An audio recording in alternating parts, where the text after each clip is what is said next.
아멘. 은혜로운 찬양 감사합니다. 내가 주를 사랑하오니 그 사랑을 베풀게 하여 주옵소서. 우리 모두의 소망이 아닐 수 없네요. 자, 우리 서로 또 축복하며 인사하실까요? 가장 밝은 표정으로 인사하시죠. 네, 잘 오셨습니다. 잘 오셨습니다. 잘 오셨습니다. 잘 오셨습니다. 네, 잘 오셨습니다. 오늘도 귀한 자리 잊지 않고 찾아오신 모든 주의 종들에게 우리 그리스도 예수의 넘치는 은혜와 평강이 함께 하시기를 주님의 이름으로 축원합니다. 지난 7일이죠. 팔레스타인 무장단체 하마스가 이스라엘을 기습 공격해서 이스라엘 하마스 간의 전쟁이 발발했습니다. 이스라엘 팔레스타인 전쟁이 충돌이 어제 오늘 일은 아닌데요. 이번 하마스의 공격은 전례 없는 대규모 공격이고 또 이에 이스라엘도 대대적인 반격을 하고 있어서 우리가 언론에서 보시는 대로 그 피해가 막심한 가운데 있습니다. 이스라엘은 주후 130년 죄송합니다. 로마에 항거하다가 이제 완전히 멸망을 했어요. 예수님이 계실 때만 해도 로마의 식민지라 또 대제사장을 중심으로 해서 자치권을 어느 정도 인정해 줬는데 130년 이후로는 이제 그것마저 빼앗긴 거예요. 그 이후로 유대인들은 2000년 동안 세계 곳곳에 흩어져서 생활을 했습니다. 그 일부 현지 사람들과 동화되기도 했지만 상당수가 율법을 중심으로 자신들의 정체성을 유지하며 생존했어요. 그런데 그 특유한 독특한 생활 방식이 있잖아요. 음식도 가리고 이방인들과 접촉하는 것을 막 관리하고 막 이러니까 그러다 보니까 많은 사람들에게 미움을 받았어요. 게다가 또 예수님을 죽인 민족이다. 이런 뭐랄까요? 그럼 이야기까지 덧입혀져 가지고 역사적으로 수없이 박해를 많이 받아왔거든요.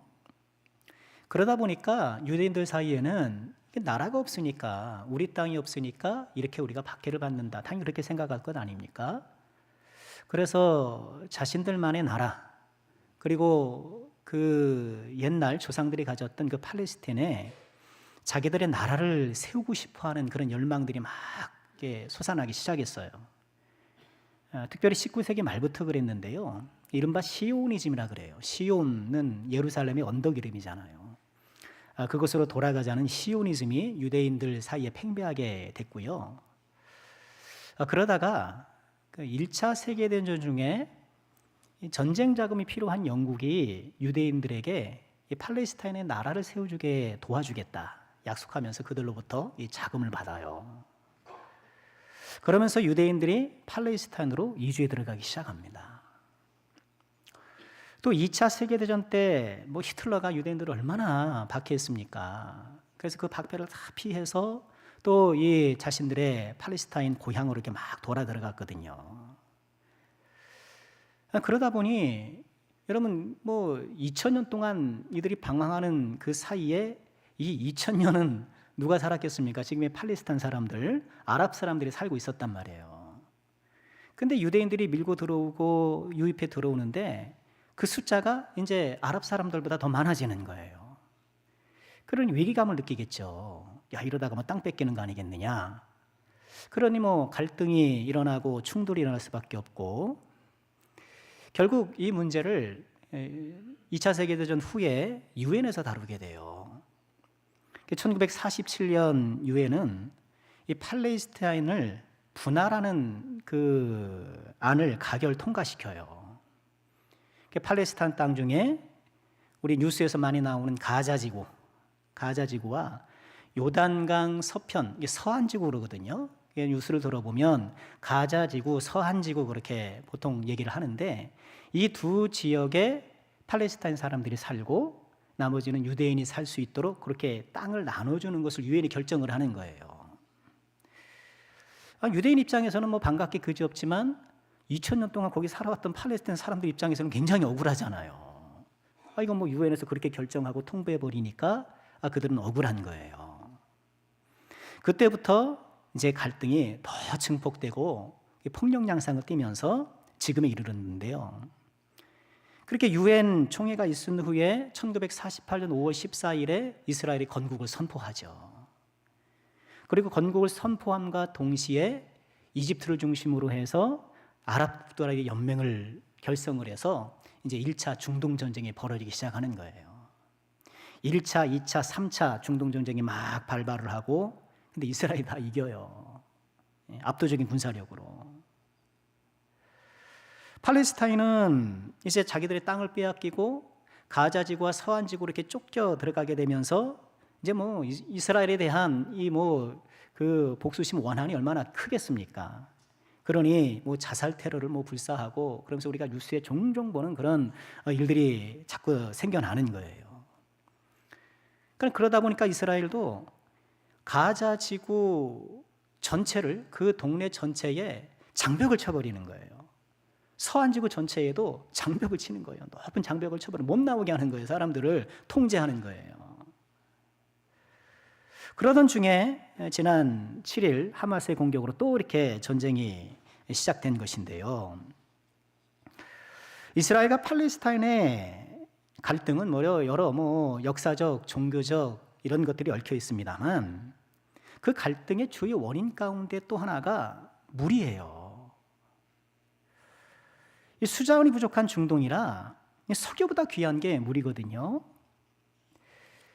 1967년 3차 중동전쟁, 우리 6.1 전쟁이라고 하는 그 전쟁에서 이스라엘이 남쪽으로는 이집트와 싸우고 동쪽으로는 요르단과 싸우고 북쪽으로는 시리아 그리고 레바논하고 싸워요. 그리고 안쪽에서는 팔레스타인하고 싸워요. 5대1로 이렇게 싸우는데 이스라엘이 이겨서 남부 시나이 반도를 차지해요.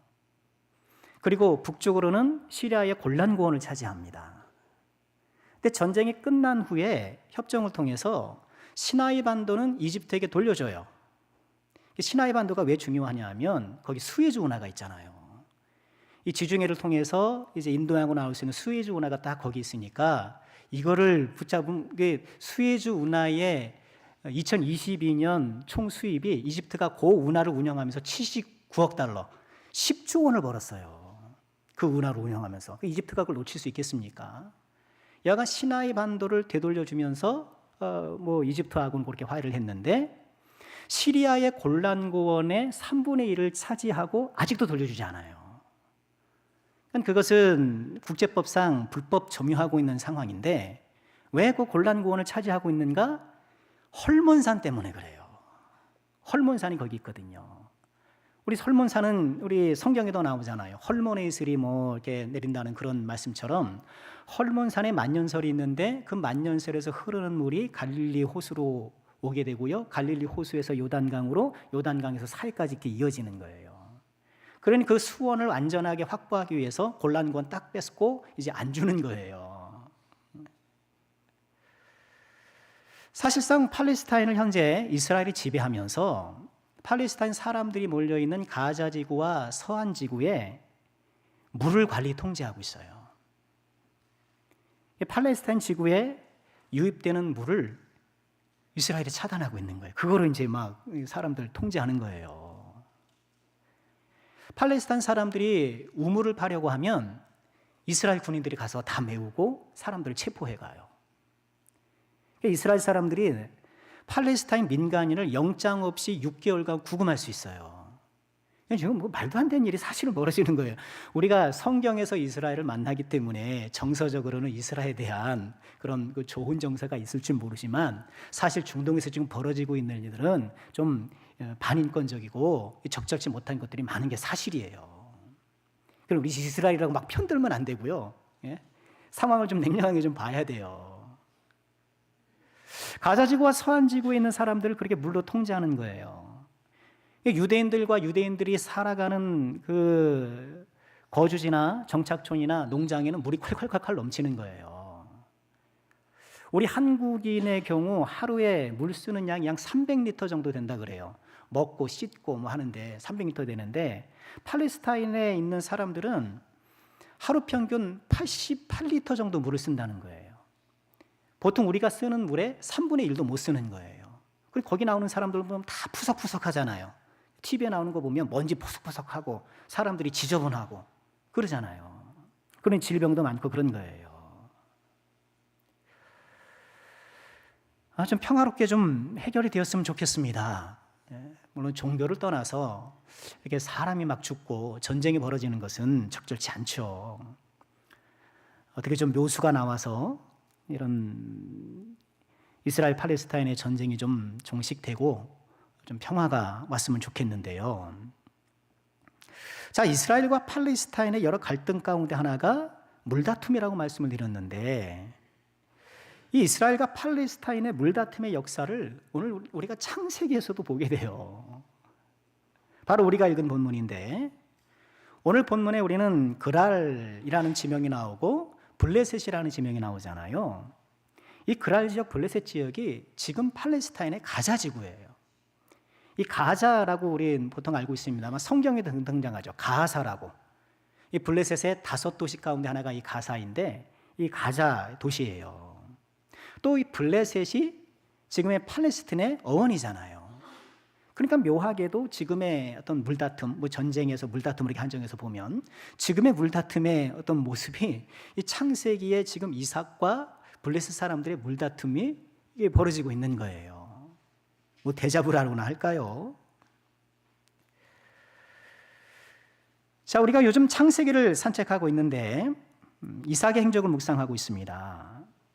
흉년을 맞아 애굽으로 내려가던 이삭을 하나님께서 말리셨죠.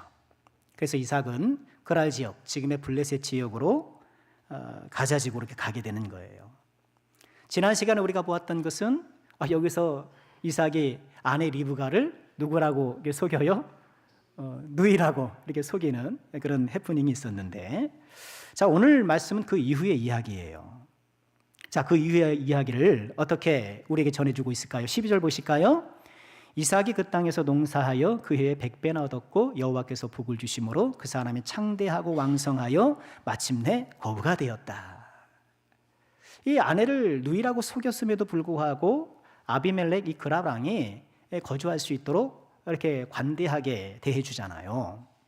그래서 이삭이 그 땅에서 농사를 지었다. 그랬는데 그 해에 100배나 얻었다. 이렇게 이야기하고 있는 거예요. 또 이삭은요 14절에 보니까 목축에도 성공했어요. 농사도 잘 졌는데 목축도 성공을 해서 양과 소가 떼를 이루고 종이 심이 많았다. 양과 소가 떼를 이루니까 그것을 돌볼 사람들도 필요할 것 아니겠습니까? 그래서 많은 사람들을 고용하고 또 종으로 삼았던 모양이에요. 이런 이삭의 번영을 오늘 말씀은 여호와께서 복을 주심으로 라고 말씀하여서 하나님께서 주신 복이라고 아주 분명하게 선언하고 있어요. 26장 1절 우리가 이삭의 행적을 처음 동행할 때에 흉년이 있었잖아요. 흉년과 더불어서 시작된 이삭의 이런 행보가 이제 하나님께서 복을 주셔서 창대하고 왕성하여 마침내 거부가 된 거예요. 이게 하나님의 은혜인 거예요. 그런데 성경은요, 이렇게 하나님께서 복을 주셨다고 말씀하면서도 이삭이 거부가 된 것이 마침내 거부가 됐다 그래요. 이 마침내라는 건 뭐예요? 이삭이 거부가 된 것이, 부자가 된 것이 하나님께서 복을 주시긴 했지만 그렇다고 손쉬운 일은 아니었다는 거예요. 여러분, 하나님의 복은 뭐 하늘에서 뚝 떨어지는 뭐 그런 것이 아니잖아요. 우린 그런 것을 기대하는 그런 요행 같은 것을 하나님의 복으로 생각하면 안 되겠죠. 이삭이 하나님의 복을 받았음에도 불구하고 그는 씨를 뿌리고 또 가축을 열심히 돌보고 그런 노력하는 거예요. 하나님의 복을 우리가 누리려면 우리도 열심히 공부하고 또 연구하고 또 일하고, 그래서 하나님께서 복을 주시는 거죠. 또 그럼 또 그렇게 얘기를 하죠. 그게 무슨 하나님의 복입니까? 자기 노력의 산물이지. 아니, 그럼 흉년 때는 씨를 안 뿌려서 흉년이겠습니까? 흉년 때는 가축을 안 돌봐서 흉년이겠습니까? 내가 노력을 한다라도 그것을 이루어 주시는 것은 하나님인 거예요. 우리 그것을 알아야 돼요. 내가 땅에 심고 내가 열심히 공부하고 노력하더라도 내 노력이 열매를 맺으려면 하나님께서 함께해 주셔야 되는 거예요.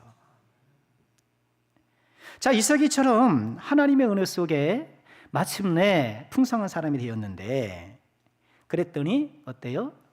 이 블레셋 사람들의 태도가 달라졌어요. 14절 다시 볼까요? 양과 소가 때를 이루고 종이 심이 많으므로 블레셋 사람이 그를 시기했다. 이삭이 흉년을 피해 이렇게 다니던 피난민이었을 때는 그렇게 관대했는데, 이삭이 번성하니까 시기하는 거예요. 사람의 마음이 그렇죠. 여러분, 마귀도 그래요. 우리가 신앙의 흉년을 보내고 있으면 건들지 않아요. 그죠? 기도도 안 하고 말씀도 안 보고 있으면 왜요? 아이고 잘한다, 아이고 잘한다. 그냥 냅두면 되는 거예요. 그러나 내가 좀 믿음 생활을 잘 해보려고 하면, 그래, 내가 좀 기도 좀 해봐야지. 내가 좀 예배를 좀 잘 드려봐야지. 뭔가 내가 믿음 생활을 좀 잘 해보려고 하면 그때 방해하는 거예요. 사람이나 상황을 이용해서 우리를 방해하는 거예요. 그래서 우리가 신앙생활 할 때 어때요? 그 순간을 넘어서야 돼요. 내가 보니 나는 좀 잘해보려고 했는데, 이건 나는 신앙생활 잘해보려고 그렇게 교회 와서 열심히 했는데, 이거 저 집사가 나한테 좀 싫은 소리를 하네? 예를 들어. 주저앉으면 안 되는 거예요. 또 오해하지 말 것은 그분이 무슨 마귀 이끄는 건 아니에요. 그분을 교묘하게 사용하는 거예요. 또 오늘 말씀에서 우리가 묵상해 볼 것은요, 창세기에서 믿음의 조상들이 물질적 축복을 받은 이후에는 항상 분쟁이 일어나요. 아브라함 기억하시나요? 아브라함도 이 재산이 많아지니까 조카 롯의 목자들과 아브라함의 목자들이 다투잖아요. 창세기 13장에 그러거든요. 부자가 되니까 다퉈요. 또 이 이삭의 아들인 야곱도 외삼촌 라반의 집에는 빈털터리로 갔잖아요. 근데 거기서 이제 네 소유를 어느 정도 인정해주기 시작해주잖아요. 근데 이 야곱의 소유가 많아지니까 이삭이 야곱이 보는 눈이 달라지는 거예요. 그래서 결국 다투고 야곱이 고향으로 돌아오게 되고 이런 일이 생겼단 말이에요. 오늘 이삭도 마찬가지. 이삭이 거북이 다니까 시기를 받아서 이후에 또 다툼 사건이 일어나잖아요. 그러니까 분명히 하나님께서 믿음의 조상들에게 물질적 축복을 주셨는데 왜 물질적 축복 뒤엔 이렇게 분쟁의 사건이 따르는가? 이걸 통해서 우리가 보게 되는 것은요, 하나님께서 주신 이 세상의 가시적 물질적 축복은 잠정적인 것이요, 궁극적 축복이 아니라는 거예요. 우리가 이것을 꼭 기억해야 돼요. 하나님은 우리 삶에 복 주시는 분임에 틀림없어요. 그러나 우리가 이 땅에서 살아갈 때 하나님께서 베풀어 주시는 여러 물질적인 혜택들은 궁극적으로 천국에서 주실, 그 나라에서 주실 영원한 상급과 축복의 예고편인 거예요. 여러분, 예고를 보는 것은 좋은 일이죠. 여러분, 우리 영화 예고편 보면 어때요? 영화, 야, 재밌겠다. 예? 기대된다. 그런 것 아닙니까? 그 예고편을 보고 감동한 사람은 어때요? 본편 티켓을 끊고 보는 거예요. 마찬가지로 우리도 이 세상에서 하나님께서 예고적인 축복을 주셨을 때에 그것이 전부인 줄 알고, 이것이 궁극적인 줄 알고 아이고 좋네 하면서 거기에 다 그 속에 살아갈 것이 아니고, 야, 이 세상에서 일이 좀 잘 됐는데 이게 얼마나 좋은가. 야, 내가 시험에 합격했는데 이 시험에 합격한 것도 이렇게 감사한데 천국 가면 얼마나 더 기쁘고 감사할까. 내가 이렇게 승진한 게 기쁜데 천국에서는 얼마나 기쁠까. 예고편을 보고 본편을 봐야 되는 거예요. 예고편을 보고 본편을 희망해야 되는 거예요. 이 세상의 축복은 잠정적인 것, 궁극적이 아니라 오늘 말씀에서 우리는 다시 한번 묵상해 볼 수 있겠고요. 자, 블레셋 사람들의 시기를 받게 된 이삭, 결국은 어때요?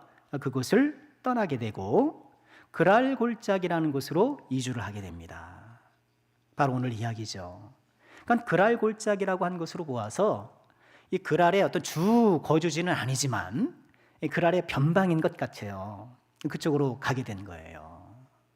자, 오늘 말씀을 통해 우리가 좀 묵상해 볼 것은 무엇일까요? 우리에게 주시는 교훈을 한번 찾아보고 싶은데요.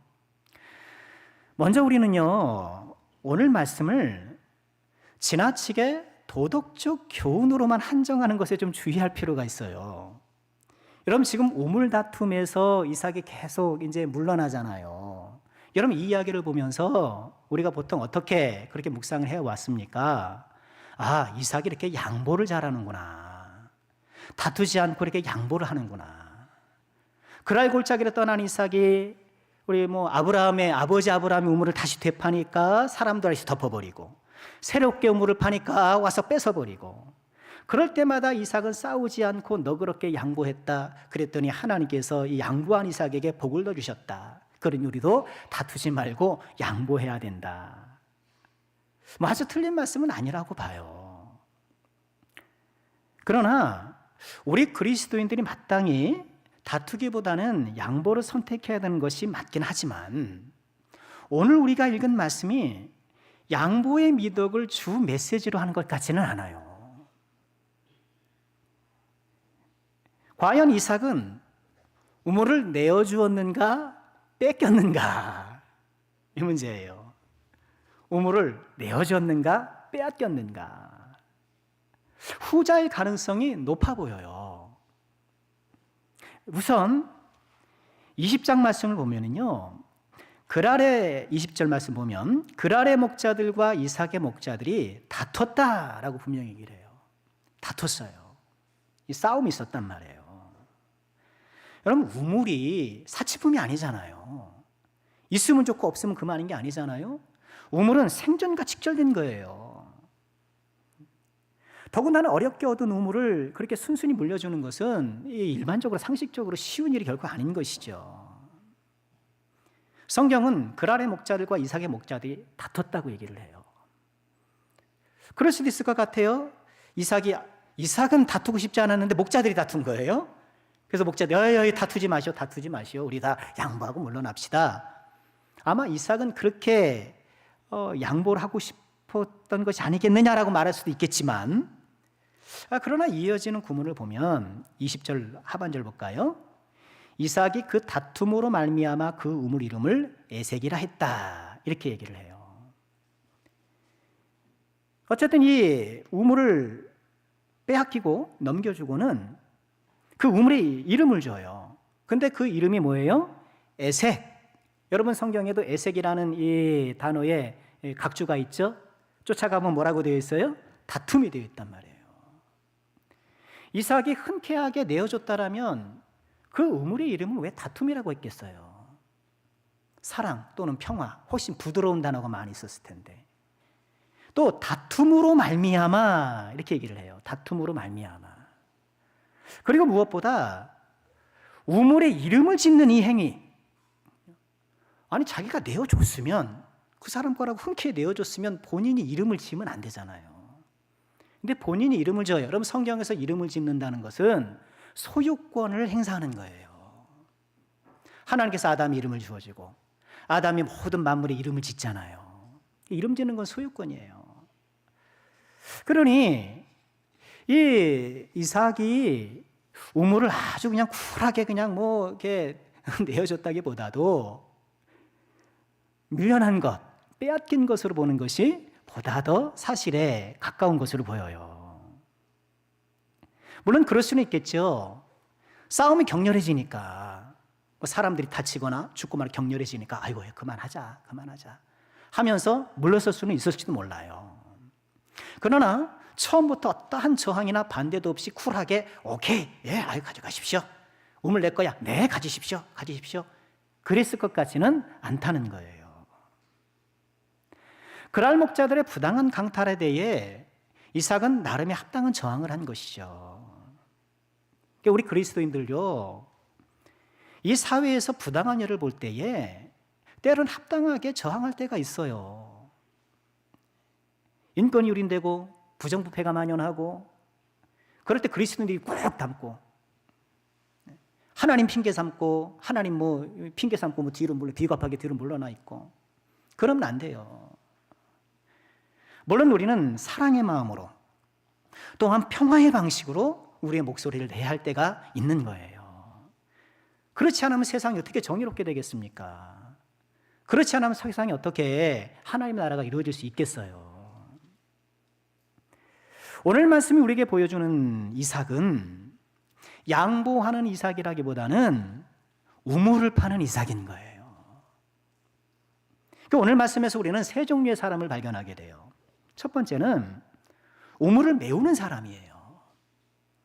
이 그랄의 사람들. 그랄 골짜기로는 이 이삭이 맨 처음 우물을 파게 된 것은 오늘 말씀 보니 뭐래요? 아버지 아브람 때에 팠던 우물을 블레셋 사람들이 메웠었는데 그것을 다시 팠다는 거예요. 참고로 아버지 아브라함도 이삭이 출생하기 전에 이곳 그랄에서 한동안 거주했던 때가 있거든요.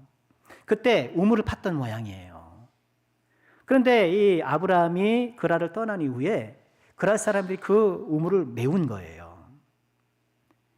오늘 말씀은 15절과 18절 두 번에 걸쳐서 그 사실을 밝히고 있죠. 그랄 사람들이 와서 모든 우물을 막고 흙으로 메웠더라. 또 18절 말씀 보면 블레셋 사람들이 그 우물들을 메웠더라. 우물을 메우는 사람인 거예요. 그 왜 아브라함 때 우물을 메웠을까요? 그거 사용하면 될 텐데, 중동에 물이 귀한데. 그거 왜 사용하지 않고 그걸 메워놨을까요? 그것은 지금 이 그랄 골짜기 아브라함이 우물을 팠던 그 자리는 그랄 사람들의 주 거주지가 아니었던 거예요. 우물이 있긴 했지만 자신들의 주 거주지로 삼기에는 척박한 땅이었던 거예요. 그런데 거기 우물이 났네. 그래서 우리가 가서 살기는 좀 그렇다고 외지 사람들이 들어와서 그 우물을 사용하는 것도 탐탁치 않고, 그러니 메워버리는 거예요. 우물이 부담스러운 거예요. 여러분, 우리가 영적으로 적용해보면 어떤가요? 우리도 이렇게 우물을 메우는 사람이 있을 수 있어요. 하나님께서 우리에게 은혜의 생수를 주시기 위하여 우리 삶에 은혜의 우물들을 이렇게 만들어 주시는데 자꾸 내가 그걸 메우는 거예요. 개중에 보면 은혜 받기를 거부하는 사람들이 있어요. 왜? 섣불리 은혜 받았다가 이거 큰일 나거든요. 섣불리 은혜 받았다가 내가 놀던 거 못 놀고 누리던 거 못 놀고, 여러분 신앙생활 하면서 내가 은혜 받으면 딱 분명 알거든요. 그죠? 은혜 받은 사람도 어떻게 사는지 딱 아니까 큰일 날 것 같은 거예요. 하나님 은혜 안 받아요. 다음에 은혜 의무를 덮는 거예요. 또 우리는요, 하나님께서 주시는 은혜의 우물을 나도 모르게 메워갈 수 있어요. 어떤가 지금 삶 가운데 기도의 우물을 지금 잘 활용하고 있나요? 기도의 우물을 내가 메우고, 말씀의 우물을 메우고, 예배의 우물을 메우고, 내 삶 속에 메워진 우물들이 어디 있는가 우리가 좀 돌아봐야 돼요. 우물을 메우는 사람이 있는 반면 오늘 말씀 보니까 우물을 쫓아다니는 사람도 있어요. 우물 쫓아다니는 사람. 그럴 사람들이 그러잖아요. 아브라함의 우물을 메워버린 후에 이삭이 다른 곳에서 새롭게 이렇게 우물을 파니까 그 쫓아다니는 거예요. 우물 쫓아다니는 거예요. 그랄 골짜기라고 했으니까 자기들 소유인 거는 사실인 것 같아요. 자기들이 방치한 땅이지만, 근데 거기서 이게 사는 사람이 이게 거기서 우물이 나왔으니 내 거라 그러는 거예요. 여러분, 내가 임대한 땅에 이렇게 파보니까 보물이 나왔어. 그건 누구 걸까요? 누구 거예요? 내 거예요? 주인 거예요? 아마도 우리 민법은 반반 갖게 하는 것 같아요. 정확하게는 모르겠습니다만 제가 찾아보기는 그런데요. 자, 블레셋 사람들은 우물을 쫓아다니는 거예요. 남들이 파놓은 우물 쫓아가고, 저 우물 쫓아가는 거예요. 여러분, 사실 이 시대를 살아가는 모든 사람들이 각자의 우물을 쫓아다니지 않는가? 우물 쫓아다니는 사람이 아니겠는가? 돈이라는 우물 쫓아다니고, 명예라는 우물 쫓아다니고, 취미 쫓아다니고, 이성 쫓아다니고, 그게 내 영혼과 삶을 적셔줄 우물인 줄 알고 그 쫓아다니는 거예요. 그런데 그게 우물인가요? 내가 우물인 줄 알고 다 쫓아가서 가보니까 물이 쓰고, 그죠? 우물인 줄 알았는데 싱그리고. 이걸 경험해야 돼요. 이걸 경험해야 돼요. 이 세상에 우물인 줄 알았는데 우물이 아닌 그 좋은 절망감, 실망감을 좀 느껴야 돼요. 내가 마시고 있는 그 물이 써야 돼요, 좀. 그래야 하나님 앞에 나와요. 인생의 쓴맛을 봐야 된다 그러잖아요. 저는 당연히 모든 죄종들이 평안하기를 기도하고 있습니다만, 이 세상에 내가 우물인 줄 알았는데 가보니 신기루이고, 우물인 줄 알고 달려가 봤는데 쓴물이고. 여러분, 세상이 그렇다는 걸 알아야 돼요. 신앙생활도 마찬가지 아닌가요?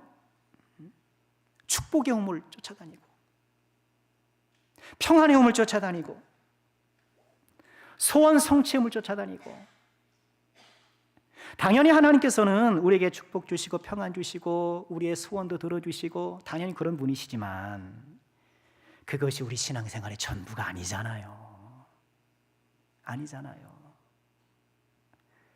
나는 우물만 쫓아다니는 사람은 아니었는가? 마지막으로 본문 가운데 우리가 만나는 사람은 어떤 사람입니까? 우물을 파는 사람, 이삭인 거예요. 이삭은 우물을 파는 사람. 우물을 쫓아다니는 사람이 아니라 황폐하고 건조한 곳에서 어렵고 힘들지만 고생스럽지만 우물을 파는 사람이에요. 아버지 우물을 팠더니 또 매워. 새롭게 우물을 팠더니 뺏어가. 저항해봤지만 뭐 역부족이었는지, 싸움을 피하고 싶었는지. 그러나 이 모든 역경의 가정 가운데 이삭이 깨달은 것은 무엇일까요? 야, 내가 가는 곳마다 우물이 터지네. 하나님이 함께 하시니 내가 가는 곳마다 우물이 터지네. 그걸 배운 것 아니겠습니까? 오늘 말씀이 우리에게 그걸 보여주는 거예요. 이삭이 쫓겨나고 빼앗기고 이리 치이고 저리 치이는 것 같지만 하나님이 함께 하시니 황량한 사막이라도 강야라도 우물이 터지라는 거예요. 우리에게 그걸 보여주고 싶으신 거예요. 오늘 말씀을 통해서 우리는 어떤 사람이 되기를 도전받아야 되겠습니까? 하나님이 나와 함께 하신다는 것을 안다면 나는 과감하게 우물을 파는 사람, 나의 삶과 나의 심령 가운데 메마르고 척박한 곳은 어디 있는가를 살펴보면서 과감히 그곳에 믿음의 삽질을 하고, 뭘로 뚫으나요? 약간 믿음의 삽질을 하고 곡괭이질을 해서 우물을 파내는 사람이 돼야 되는 거예요. 여러분, 나는 우물을 지금 파고 있는가? 여러분, 내 생활 속에 좀 우물을 파야 되죠. 좀 기도의 우물을 파셔야 되는 거예요. 기도의 우물을 파셔야 돼요. 가정에서 기도의 우물을 파셔서 좀 기도에 하나님께서 주시는 그 은혜를 좀 흥건하게 입고, 여러분, 가정 예배의 우물도 좀 파셔야 되지 않겠습니까? 여러분, 저 구역 공과를 제가 매주 드리잖아요. 근데 생각해보니까 너무 구역 공과라고만 이름을 붙여가지고 오늘부터는 구역 가정 예배 이렇게 이름을 붙였어요. 그러니까 구역 예배가 참석하지 못하시더라도 여러분 가정 예배 교재로 가져가셔서 사용하시면 돼요. 오늘 설교를 요약해놨으니까 찬양하고 말씀 읽고 또 설교를 요약하고 한번 읽어보시고 이렇게 가족들하고 나눠보시고, 나눌 가족 없으면 또 혼자 하면 되죠. 가정 예배의 우물을 좀 파보고,